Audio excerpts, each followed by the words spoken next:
Indian premier লিগের আচরণবিধি ভঙ্গের দায়ে এক ম্যাচের নিষেধাজ্ঞায় ছিলেন দিল্লি ক্যাপিটালসের অধিনায়ক ঋষভ পান্ত। সেই সাথে তাকে গুনতে হয়েছে 30 লাখ ভারতীয় রুপি। আর তাতেই চটেছেন এই উইকেটরক্ষক ব্যাটার। দিল্লির সর্বশেষ ম্যাচে রয়্যাল চ্যালেঞ্জার্স বেঙ্গালুরুর বিপক্ষে একাদশে দেখা যায়নি পান্তকে, কেননা তিনি শাস্তিস্বরূপ এক ম্যাচ ছিলেন নিষিদ্ধ। দিল্লির নেতৃত্ব দেন অলরাউন্ডার অক্ষর প্যাটেল। রাজস্থান রয়্যালসের বিপক্ষে শেষ ওভারে 10 মিনিট বেশি সময় নিয়েছিল দিল্লি, আর তাতেই মাসুল গুনতে হয় দিল্লির অধিনায়ককে।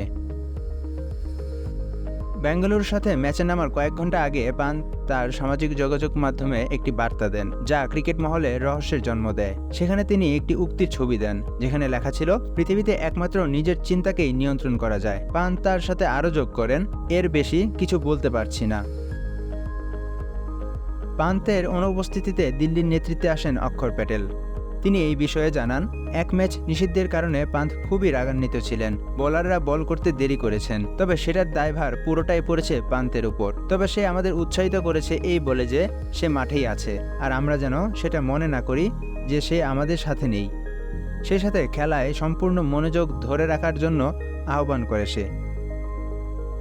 হে বৎস, গ্লুকোজের অভাবে তোমার দুনিয়া এখনো ওলটপালট। এই নাও SMC glucose powder drink bolt. এটা শরীর মন চাঙ্গা করে কনফিডেন্স বাড়ায়। বোল্ট, অন থাকুন সারাক্ষণ।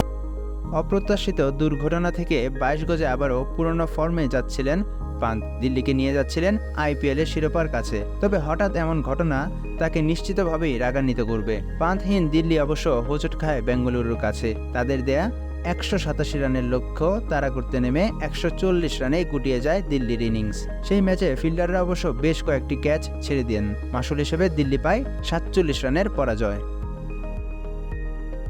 বেঙ্গালুরু কিংবা দিল্লি উভয়ই শীর্ষ 4 থেকে লিগ পর্ব শেষ করতে চায়, তবে সেজন্য উভয়ের পরবর্তী ম্যাচে জয়ের কোনো বিকল্প নেই। দিল্লির পরের ম্যাচ লখনৌ সুপার জায়ান্টসের সাথে। সেই ম্যাচে অবশ্য অধিনায়ক পান্ত 22 গজে ফিরবেন, আর তার নেতৃত্বেই আগামী ম্যাচগুলোতে জয়ের দেখা পাবে, এমনটাই প্রত্যাশা দিল্লি সমর্থকদের। মাশরাফি খান সাকিন, খেলা 71।